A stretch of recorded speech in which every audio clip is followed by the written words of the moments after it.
10-3. Thought I forgot because I skipped yesterday because I was out fighting dudes. Right? But 10-3, 2020, 2021. Horror movie recommendations. I'll get to the one I missed yesterday. Let's get right into it. If you have Tubi, you gotta watch the original Texas Chainsaw Massacre. It's an absolute classic. Hellraiser music way too loud. Hold on a minute. With that being said, if you got Amazon Prime, you can watch Hellraiser. I know you've watched Hellraiser, but if you've never watched Hellraiser before, Hellraiser's the one with the pinhead guy with the pins in his head, and you got a little Rubik's Cube, like an ancient Rubik's Cube, and if you do the Rubik's Cube, nobody's like, yay. Instead, like, sex demons come out, and they're like, you like pain, you like leather. There ain't no safe words. There's no safe words with Pinhead and the Cenobites, right? So the dude does the puzzle box, and all the little, kinky sex monsters jump out with the leather suits and the Rob Halford outfits on, and they're like, pain, and they rip the dude's skin off, and then the girl's like, oh my God, you look sexy with no skin on. So she starts doing it with the Frank dude, and then they want to kill the girl, Christy Cottons. And, she puts the puzzle box back together. And, yeah. If you got Netflix, you want to watch Polaroid, this movie sucks. This movie sucks, but you got to watch it. Because of why it sucks. A lot of times what happens with horror movies, especially like big budget, major release horror movies, is studio executives will get involved, right? And if you watch the trailer for Polaroid, there's a bunch of scenes that are in the trailer that aren't actually in the movie. And what it looks like is this big budget horror movie. A bunch of studio executives are like, whoa, what are we doing here?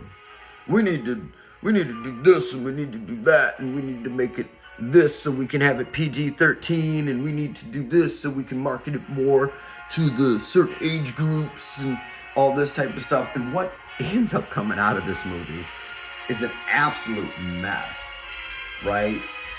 The editing's weird. Characters pop up and leave for no reason. One of the main characters just vanishes in the middle of the movie, and then there's like one line of dialogue, and they're like, oh, she dead. And it's like, what the hell happened? So, the movie was initially supposed to be released in like 2015, 2016, something like that. It didn't end up getting released like 2019 because of all the... It's a pretty good story. Like, it's a really good story. You can just tell just from what the story's actually about. Like, there's this school, like, pedo photography teacher, and he was taking pictures of people with the Polaroid, made the Polaroid possessed. Right, you can see from the subject matter why people want to, clean it up a little bit, Oh, Tubi, Texas Chainsaw Massacre. I've talked about the Texas Chainsaw Massacre. I've written about the Texas Chainsaw Massacre a million billion times. There's not much more I can say about it. The only thing is like, when you pick up a hitchhiker, right, that looks like that fucking dude, you kick him out your car. Okay?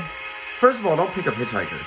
Number two, if he looks like that fucking dude, as soon as he gets in your car and you realize, whoa, this guy's got like a roadkill necklace, you get the guy out of your fucking car. Alright. Before we get into the number one movie you gotta watch tonight, the number one movie you should have watched last night that you can watch tonight, Digging Up the Marrow. Okay, Digging Up the Marrow is this movie about this...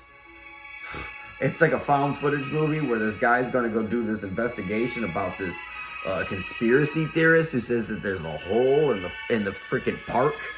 And inside of the hole in the park is a bunch of these monsters. So he goes out there and he feeds them pudding in the hole. And like he loves one of them. And, they're like, well, there's not really monsters in the hole. This guy's just throwing pudding in a hole. But then you see in the darkness like this little thing coming up, right? And like a lot of these like documentary kind of found footage movies, you know, they're like a lot of tension, right? Like the Paranormal Activities, it's like there's a lot of tension, and the Blair Witch, there's a lot of tension. And this one mostly dismisses the idea that there's monsters in a hole in the park because it's fucking ridiculous. But then the monsters come out of the hole, and they are the most crazy looking booger monsters you've ever seen in your entire life. Like, you've never seen monsters in a horror movie like this in your entire life, and they just come out of the hole and you're like, oh my god, what is that booger monster? And then there's an even more boogery booger monster, and then like pops up, there's like another even like grosser, nasty booger monster, like nasty booger monster coming out, and booger monsters galore. But the number one movie you need to watch tonight, since we don't live in the past, thank you, is Monkey Shines. George A. Romero made Monkey Shines. He also made Night of the Living Dead and Dawn of the Dead and Day of the Dead and that type of stuff. But he made Monkey Shine in like 1990. And Monkey Shine is about this Olympic gymnast who like gets hit by a car. Listen, Olympic gymnast. George A. Romero is sitting around and goes, I want to write a story about an Olympic gymnast gets hit by a car and needs an emotional support capuchin monkey. You know, those are those little monkeys that like are always on the dude's shoulder in the movies that like crawl down and like steal the guy's Rolex and like bring it back to the guy on a little thing. So he gets an emotional support capuchin monkey. There's just one problem, that the gymnast who got hit by the car, and paralyzed now, his best friend works for some like big pharma chemical company, right? And they're doing tests with the capuchin monkeys. So he injects the capuchin monkey and makes it a mutant capuchin monkey with like he's like really smart. And like one of the side effects of the monkey being smart is he has a telepathic link. He has a telepathic link. See, that was one way. This is a two-way between the dude and the capuchin monkey. And when the dude gets mad, the monkey, with his primal brain, goes out, pulls out a straight razor and kills people on the behest of the dude who's paralyzed, who used to be a gymnast, but he got hit in a car on his behalf, right? So you got telepathic mutant monkeys.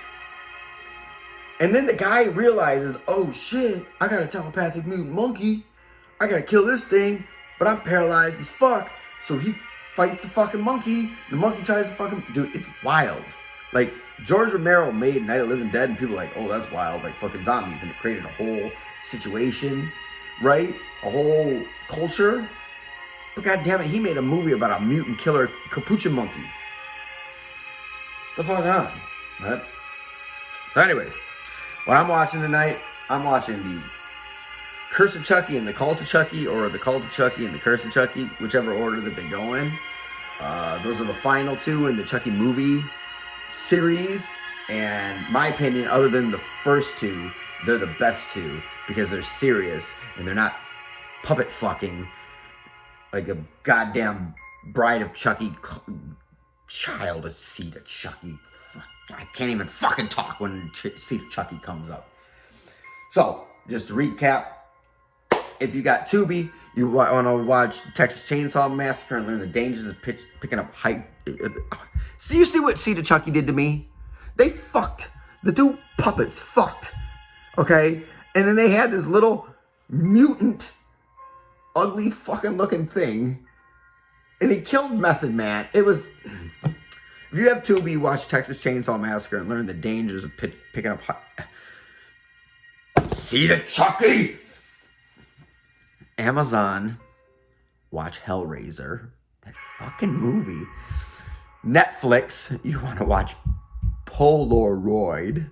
And the number one movie you need to watch tonight is not fucking Seed of Chucky.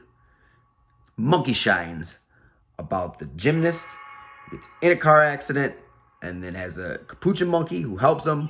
But the capuchin monkey's a mutant, so they have telepathic communications where they go on a murderous rampage, and then he's got to fight the monkey with a switchblade knife.